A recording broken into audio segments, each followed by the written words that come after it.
connecting Indigenous musicians and artists to the world. Welcome to Indigenous Superstars with your host, Rhonda Head. Hello, everyone. Welcome to the Christmas Eve show. Sorry, I haven't been having guests on for a while. I've been busy with projects and my schooling. So I just want to welcome everyone tonight and wish you Merry Christmas Eve. So I'm wearing my Santa hat for the occasion. I just want to let everyone know that they can please go to my YouTube channel and subscribe to the channel, and you'll be able to see all the past guests that I've had so far since the start of my show, Indigenous Superstars. And I just want to talk a little bit about, I was in Tatasquayak a couple of days ago, that split lake at Manitoba, northern Manitoba. Rochelle Kelly, hi, how are you? Nice to see you. Welcome to the show. So I was in Tatasquayak on Tuesday night with a bunch of awesome musicians from Winnipeg. Fred Mitchell, Jeff Monkman, Joe Jansen, and Michelle Briere, and I'm so happy that Michelle's back in Manitoba. And we went up to Tatasquayak and did a performance there for the community because they were going through a hard time, and they wanted to bring some cheer and joy to the community because they were having a high suicide rates over there. So we went over there to the community to spread some joy, and music is always a great healing tool, and it was such a great time to be up there, and we just made it in time too because they had the COVID restrictions implemented on Wednesday. And Rochelle said, "I'm good, just keeping busy. Merry Christmas and have yourself a Happy New Year." Have a Happy New Year too, Rochelle. Thank you for tuning in again. So tonight I have my 95th guest. Hey, Tilda, how's it going? Nice to see you. Merry Christmas. So tonight I have my 95th guest. He's no stranger to the music scene at all. He's a very good friend of mine, and I'm going to read a little bit of his bio. Gabriel Ayala is a member of the Yaqui people of southern Arizona. Gabriel is at the foremost of a new generation of Native Americans making a career performing classical music. He earned a master's degree in performance from the University of Arizona in 1997 and has taught at all educational levels from elementary through college and serves as a competition adjudicator. Although Gabriel truly enjoys being a teacher, his busy touring schedule allows him only to teach in masterclass settings. Ayala performs regularly through the United States and has appeared at the Poway Center for Performing Arts, the J.F. Kennedy Center for Performing Arts, the National Museum for the American Indian, and the Oscar Meyer Theater in Madison, Wisconsin.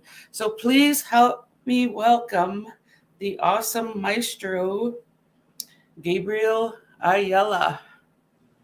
Hey, Gabriel. Hey, Tanse. Dance, mananto. How's it going? It's good to see everyone out there. Happy holidays and all that kind of good stuff. Yeah, so I want to start the show differently this time. Would you be able to perform a song right away before we get into your interview? Yeah, of course. Okay, I'm giving you the screen. All right, here you go. We're going to do some festive music tonight. Hope that's okay, since it is the holiday season. So we hope you enjoy this.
Hey, thank you for playing that song.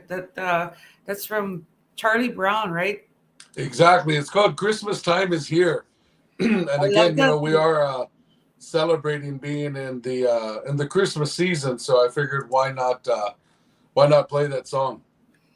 Yeah, I love that piece. It takes me back to my childhood when we celebrated Christmas when we were kids, and I remember watching Charlie Brown, and there's the music is so good in that cartoon and that It Christmas is, isn't special. it? Yeah, beautiful, beautiful music. So thank you for sharing that piece with us. So I read in your bio that you I did some research on you, and you also shared a little bit about yourself that you are the first Native American classical guitar player to get their degree in or their master's degree in classical guitar. Can you tell us a little bit about that? Yeah. It was years ago when I first started playing music. I was playing just pop stuff, you know, whatever was popular on the radio, from rock to reggae to country, you name it. I played everything. And it wasn't until I heard classical music that it just did something to me. It reconfigured my DNA as to what I wanted to aspire to be as a musician. And for me, it's always been about breaking stereotypes of who we are as a people, anyway.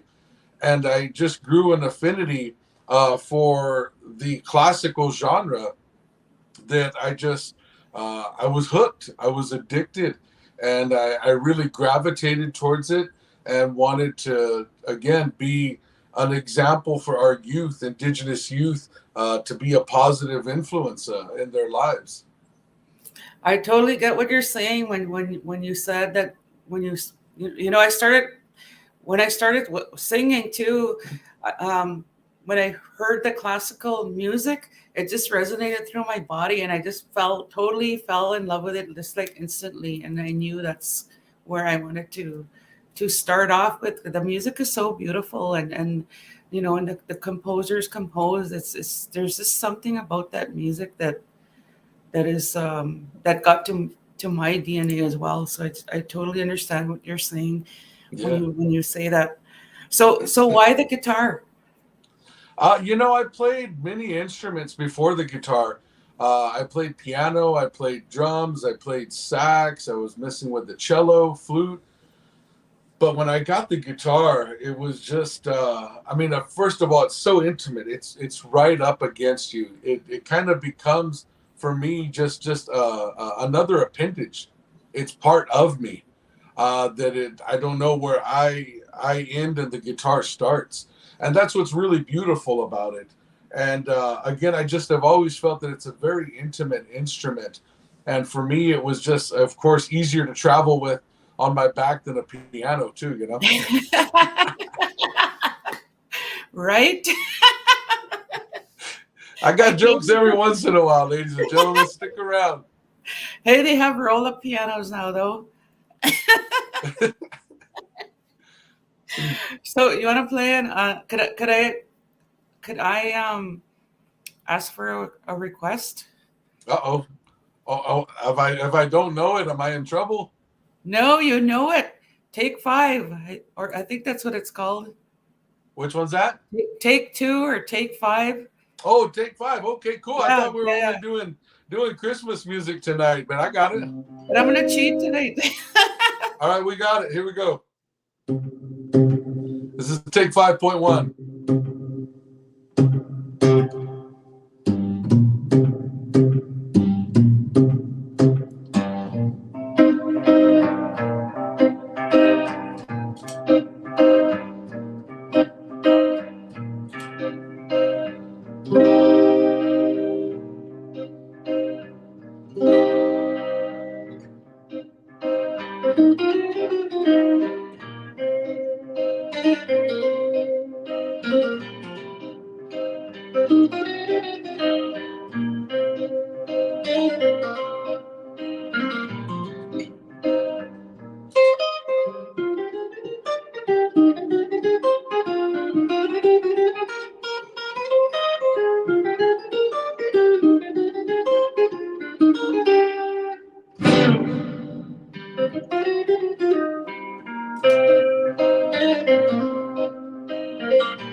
Yay, I love that song. Thank you so much. Yeah, it's a great piece. By the way, cheers to everybody. I'm drinking, look at that, some Tim Hortons chamomile tea. Hey. Oh, Here. Gee, not that, Rez. So I know you've been doing a lot of free concerts online. Can you tell us about how that came about and how many concerts you've done so far? Yeah, it was, I know the date exactly. It was March 5th, 2020. And like everybody else during the pandemic, I was just kind of having this self-pity, this not knowing what was going to happen tomorrow. You know, nobody was in control of their future, of their fate. And it was a really difficult time mentally for people. As an Indigenous male, as a person who believes in the power of prayer, prayer is really what got me through this all. Is remembering to wake up every morning and pray, remembering before to go to sleep to pray, and just trying to be thankful, even though the world was upside down. So March 5th, I decided, you know what, tonight I'm going to give a free concert. And I called it Concert for Healing. And I posted on social media, hey, if you're alone tonight, if you're sad tonight, if you need an escape, just come hang out with me. No money involved, no nothing. Let's just hang out. And the first concert I gave, there was hundreds and hundreds of people there. And this is right before everybody started doing concerts. And I was excited about it. I'm not saying I started this trend or whatever, but I was excited that, it just happened. And from then, every Monday night, people knew that they could count on a concert for healing from me at 8 p.m., like clockwork. And I built a community. And more importantly, I built a sanctuary for people to come and feel safe, and to people to come and air out their sadnesses, their grievances, because there were so many people just passing away. The numbers were just increasingly by the minute. Forget the day; it was by the minute. People were losing relatives and loved ones. And during that time, in 18 months, I gave over 100 free concerts. And again, it was never a ticketed event. I ended up eventually, because people were requesting for me to put ways for people to tip me, that I ended up putting what I called a virtual tip jar. And if somebody wanted to leave $1, $2, no dollars, it was okay. It wasn't about the money. It was just about the connection and trying to heal. And I saw tons of musicians, yourself, with everything that you started doing. It was just amazing of how we grew our community of people as musicians. I think musicians were really the ones that saved everybody through this pandemic, at least mentally and emotionally. So I enjoyed it, and I still give them. I still give the concerts, not as often, but I still do these concerts, and it's always exciting to make that connection with people. That's for sure. Aaron Brown said, "You both brought so much joy and peace throughout this pandemic with gifts of music, shows, etc. Many blessings to you both." Thank you, Aaron. Thanks so much. Erin's a sweetheart. She was, I think, probably about at like 99% of my concerts, always supporting me. And she did that not just for me. I noticed that she did that for all Indigenous artists like yourself, promoting your show. And it really takes those kind of people as well, not just the musicians, but the people that care about our community and care about our way of life. So I can't say enough about her. She's a total sweetheart. She's probably all embarrassed that we're talking about her live here. So thanks, Aaron. We appreciate you. Yeah, thanks, Aaron. She goes, "Love you guys. Mad respect. Hashtag." Thanks, Aaron. I'm gonna add that on here. The other thing I wanted to ask you about is you've also been selling artwork, and you have a different word for it. What do you call that? Well, it's called. I have different mediums. So I did what I started doing, what I called wearable art. And for me, wearable art was like the jewelry that I was making out of buffalo hide, horse hide, bull hide, making earrings, necklaces, bracelets, and everything in between. And then also I was doing a lot of visual art, and it's a medium that's called ledger art. I even made Christmas cards. I think I got one right here. Look at that. What a great time. There's my Christmas cards right there. Beautiful. Oh, nice. Try to center it there. All crooked. But it's trying to indigenize stuff, So I did an indigenized version of like the Beatles' Abbey Road. I also did very important, what I feel are important issues to deal with like the Indian boarding schools, residential schools, and paintings to bring to light what has just always been in darkness.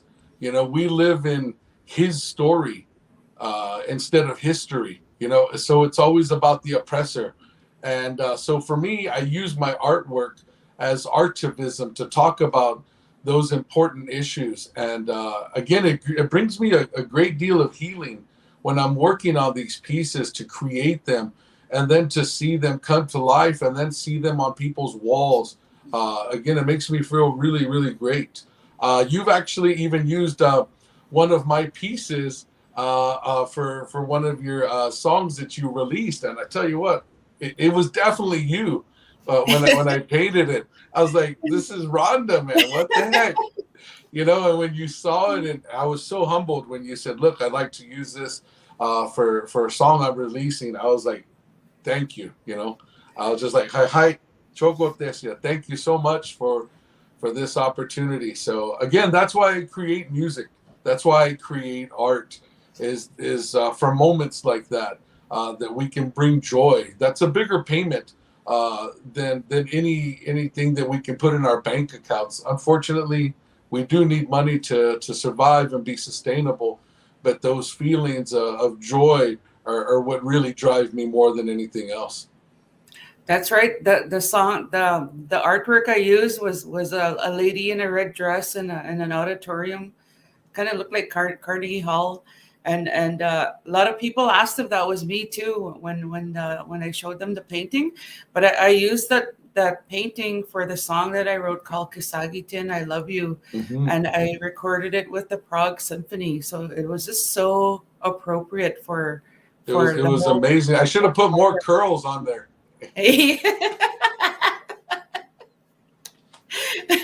That was when I straightened my hair that day. Yeah.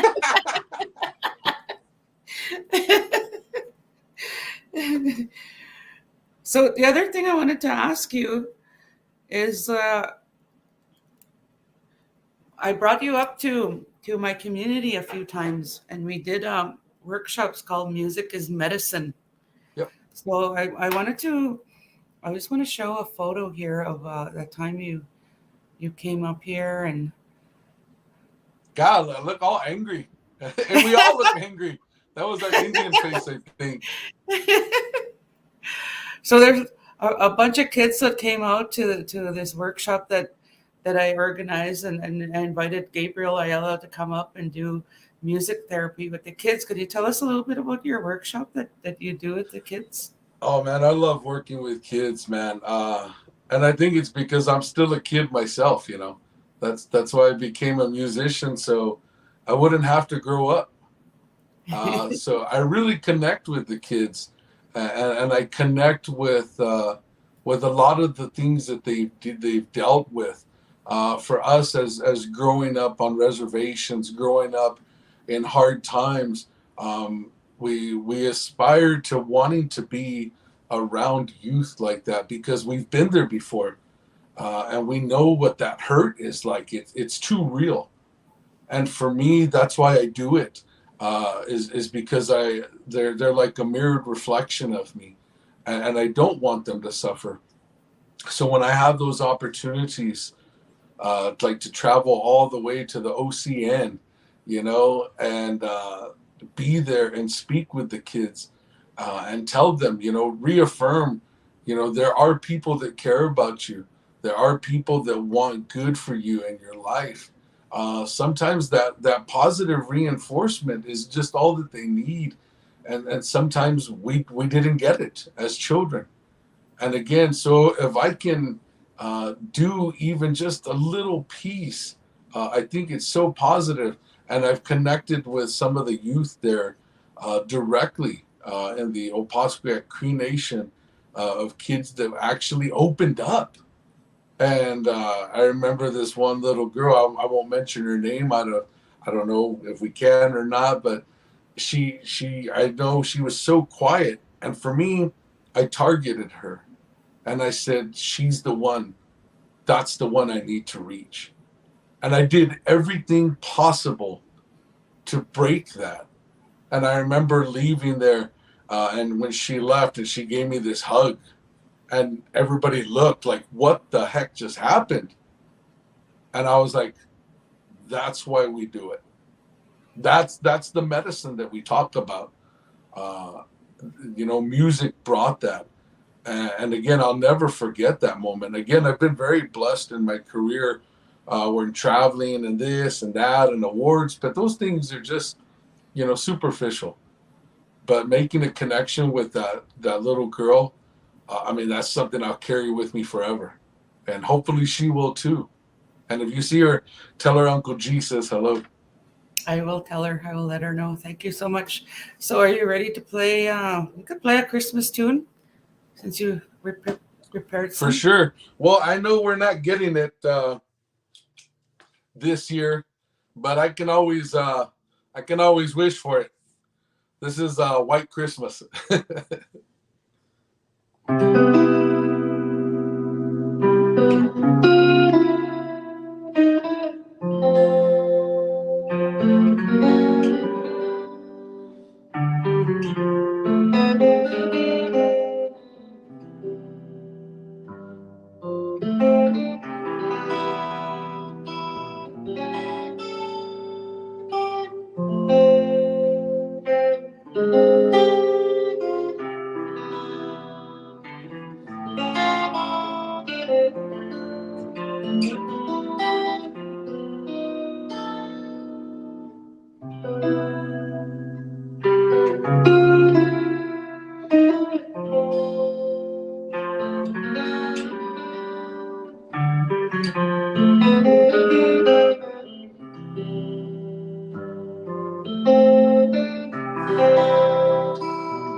Thank you for that.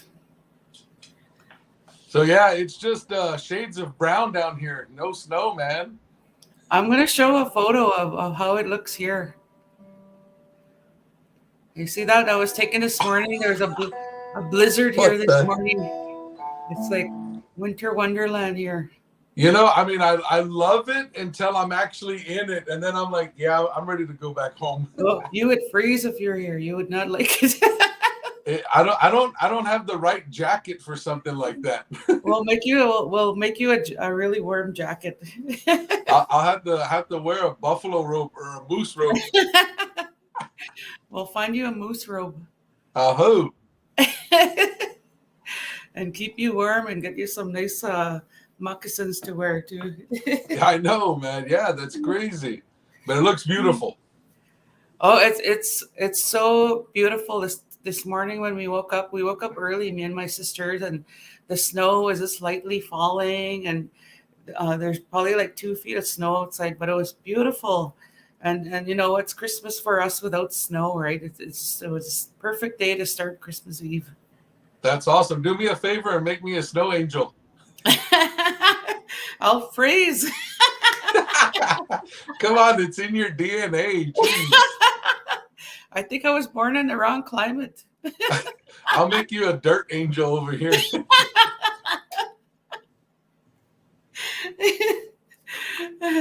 Okay, I'll get back to the interview. I know, just cutting up. You started a new genre and you call it jazzmenko. Can you tell us about that? Yeah, you know, again, as a classically trained musician, we play so many diverse genres of music or styles anyway.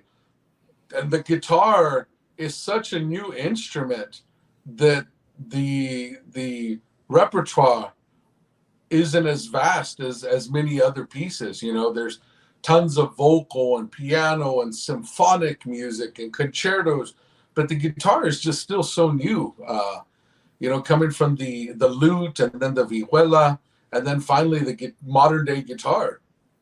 So I always was forced to do a bunch of transcriptions of different music.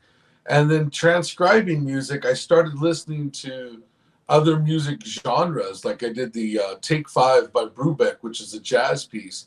And then I grew an affinity for the flamenco genre. And I loved the driving music force, the rhythmic force underneath this chord structure of jazz. And I thought, what an amazing thing it would be to try to make a fusion of this unique style of music of jazz and flamenco and call it jazzmenco. And it's been a fun venture. I mean, it's still so new that I'm still evolving this genre. And what's neat about it is that there's no rules, first of all. And second of all, I'm kind of creating it myself. So, I mean, it can't be wrong, you know, so which is again, having a lot of creative freedom. And I really love that about music and being a creative individual. Would you like to share one of your jazzmenco pieces with us? Absolutely not. Hey, yeah, but I'm gonna change guitars here. I'm gonna get rid of this baby girl right here, and I'll grab another instrument. I'll grab my jazzmenco guitar. Hey. Cool. Make sure it's all tuned up here real quick. Cool. Well, everyone's in for a treat to hear your jazzmenco piece. All right, here's some jazzmenco for you guys.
Thank you so much. That was so beautiful, and the audience tuning in is totally loving it. And when That's you awesome. I'm glad they are. when I asked you about Jazz Minko, I wanted them to hear your style of that the genre that you made up, and it's so beautiful. Thank you for sharing that again. I appreciate that. So I just want to let the audience know how Gabriel and I met. We were both performing at Stage 49 at the Gathering of Nations Powwow in Albuquerque, New Mexico, and we had the powwow arena in the pit. That's where they used to hold the powwow, and like 20,000 Indigenous people from across North America attend this powwow, and it's such a huge event. And so I got to perform before Gabriel, and I performed my classical, well, not my classical pieces, but I performed classical pieces, and then Gabriel was after me, so he went on, and then when she started playing his guitar, my mouth just dropped to the floor. I'm like, holy smokes, his music just totally resonated through my body, and he moved the whole arena. Like everyone just stopped what they were doing and listened to Gabriel play the guitar. And we met that time, and we've been really good friends ever since. And we became family. We're brother sister. So it was just a wonderful time to meet Gabriel. And the other thing I want to mention is that we're collaborating on a couple songs and a CD that I'm working on. So Gabriel did some classical guitar accompaniment for the songs that I recorded. So just a little bit of background information of how I knew Gabriel, and we've known each other for many years. And I invited him to Canada a few times. And the other time I invited him was when I was working on the missing and murdered Indigenous women file with some of the First Nations, and we brought Gabe in. So you want to talk about that, Gabe? Yeah, that's such a hard thing to speak about. Still, I just remember you inviting me the first time and thinking, I don't know if I should be there. There's so many other people that are more worthy to be there. But I was just so humbled at the invitation to go there and to perform music, and I did. And I remember how powerful it was to be there, to share music, just to share life, and to see some of the families and meet some of the families that were directly affected. I mean, it's inevitable that it affects you in some way, that you start carrying that. That when I came home, I composed a song, and I hope that it's okay to lead into that and perform this composition. While I was there, you all gifted me this red ribbon, or long piece of red cloth to hang. And I thought, well, I can put it on a cool tree. I can maybe hang it from a bridge. But here where I'm from in the desert, we have these giant cactus called saguaros, and they're over 40 feet tall. And they have tons of arms. They look like hands. There's just arms and all over them. And I decided to hang it on one of these saguaros. And again, this composition that I wrote is entitled Yapsine. And Yapsine in our Yoeme language is that feeling that you have when you're just broken and you don't know how you will able to make it through, and you're not sure if you will. So I decided to subtitle it Forget Me Not. And then I created a painting with a woman in a red dress with eagle plumes, and she's standing in the middle of these trees that are just all dead behind her. Very eerie, dark feeling, but yet there's red ribbon and cloth hanging from them, and right behind her is a red dress. And again, it deeply affected me to where I'll always carry this. I'll always pray for those families. I'll always pray for those individuals that were stolen, that were robbed of their sacredness as women. So again, with Rhonda's permission, I'd like to play this composition. This is entitled Yapsine.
Wow, that was incredible.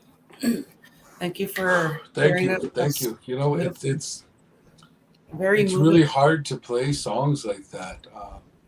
There's some compositions that I've written that that I don't play live because it pulls visually these things that we've hidden deep inside as musicians, and that's the beautiful thing about music, though, is that it gives us that ability to heal and release some of those things. Um, I wrote a composition called 1219, and it's an actual date. It's December 19th, which just happened last weekend. And it was the day that I almost died. I was in a tragic car wreck, and I almost lost my life. I couldn't play for days. My fingers were just swollen. I couldn't move. I had bruises all over my chest and cuts.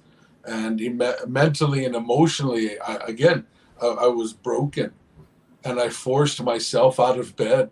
And I remember playing this composition in its entirety and thinking, where did this come from? Where did this song come from? I thought maybe I stole it. I started listening to CDs and looking up stuff, and then I finally realized it was given to me. It was a gift from the Creator. And for me, it's a story. It's a soundtrack to that moment in my life.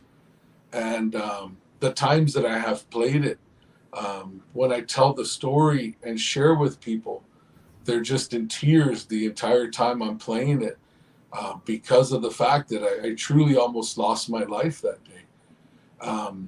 So again, songs like this one with Yapsine, I can still see those families' faces. I can still see the tears running down their faces.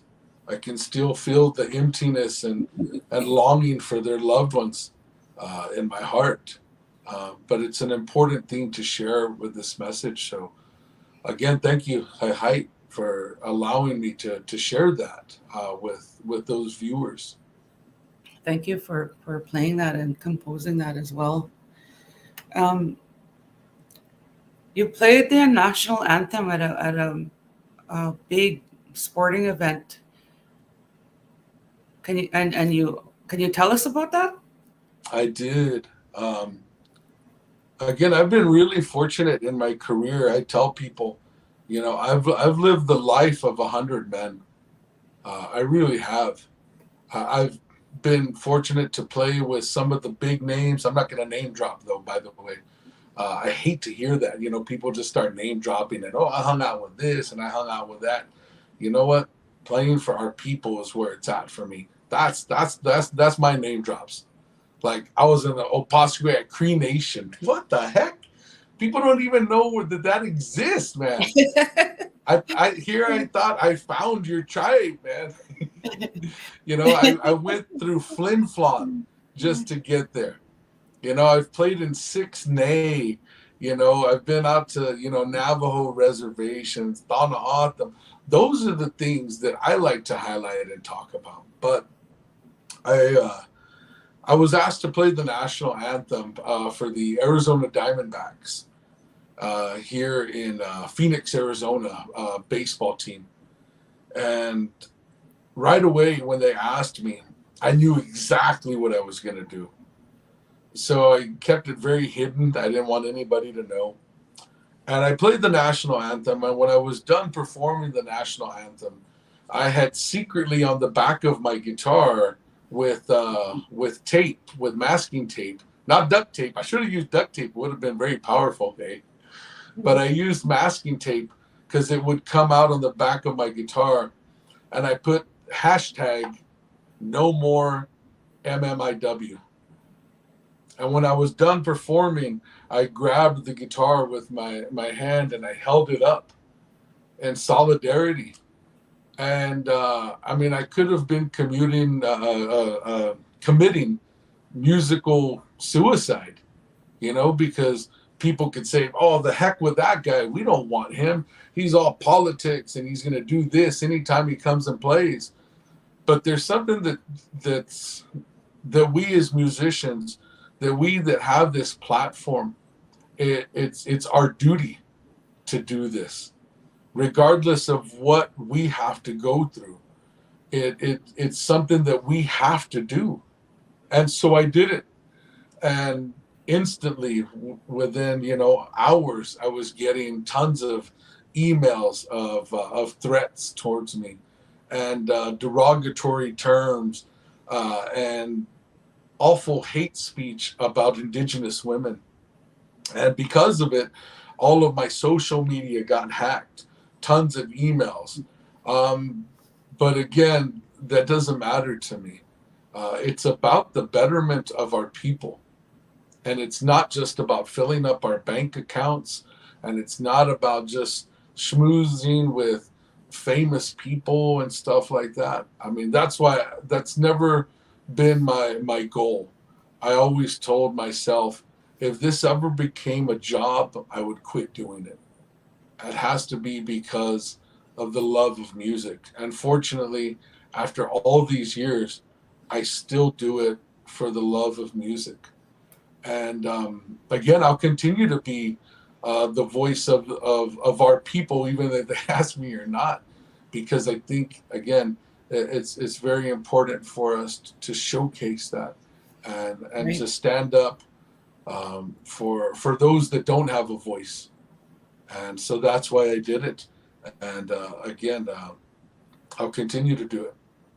Thank you so much for doing that, especially for the women. So I just wanted to ask you to reflect upon the past year and the pandemic, and then we could end the show with a Christmas tune. Man, it was too real.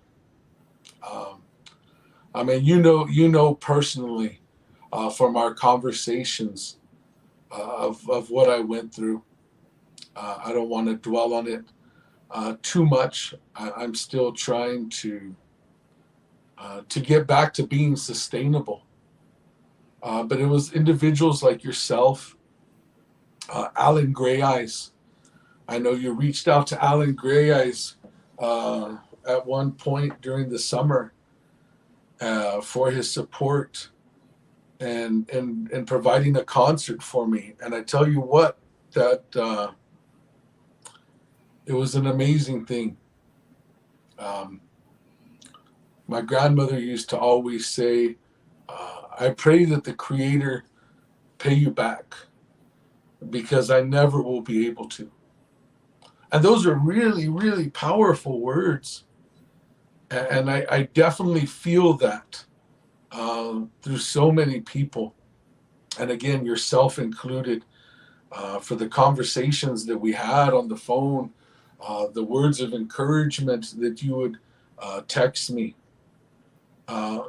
We as musicians,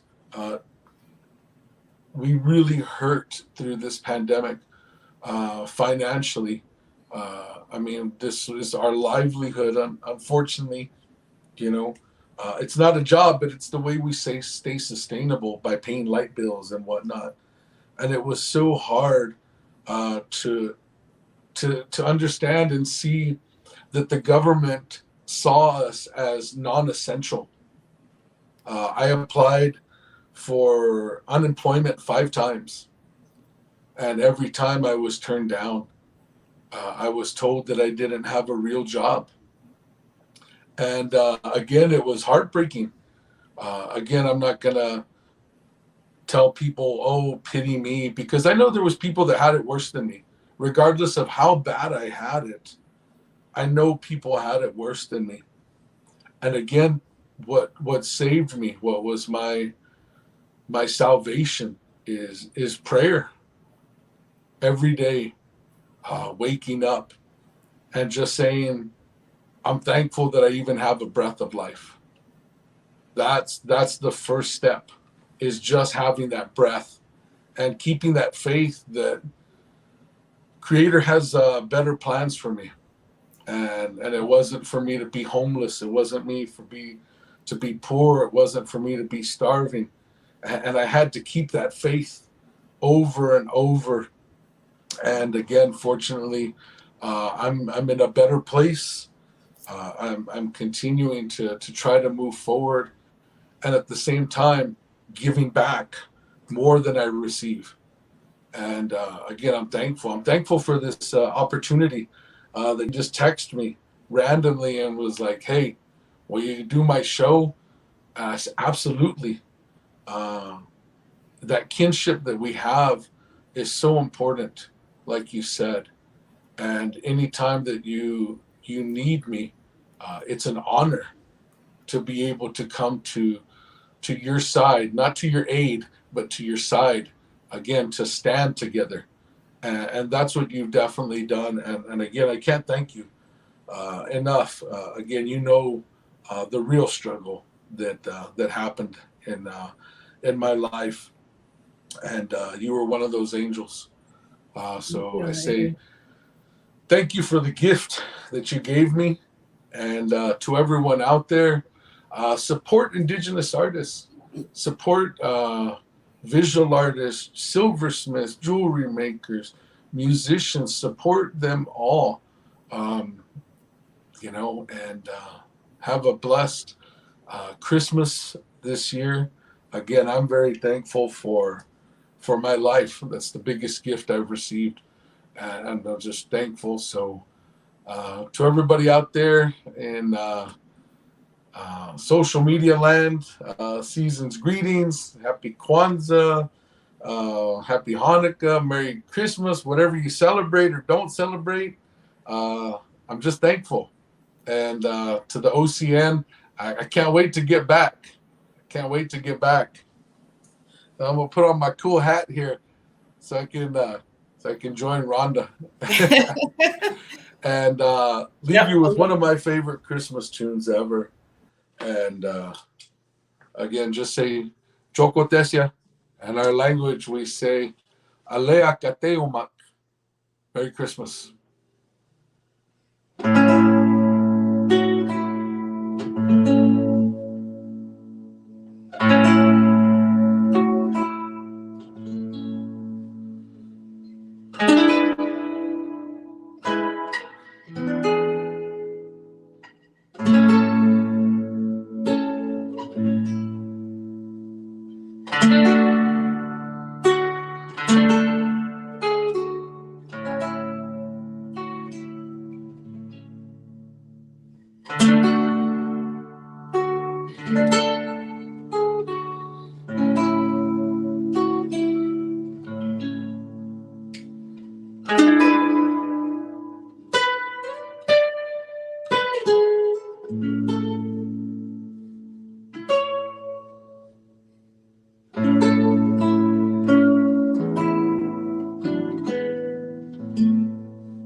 Thank you so much. And I want to thank everyone for tuning in tonight, and I want to wish you a very, very Merry Christmas. And thank you so much for being part of the show tonight, Gabe. It was an honor. Thank you. And again, I hope to cross paths sooner than later. Okay. Merry Christmas, everyone. Many blessings. Ho, ho, hoka.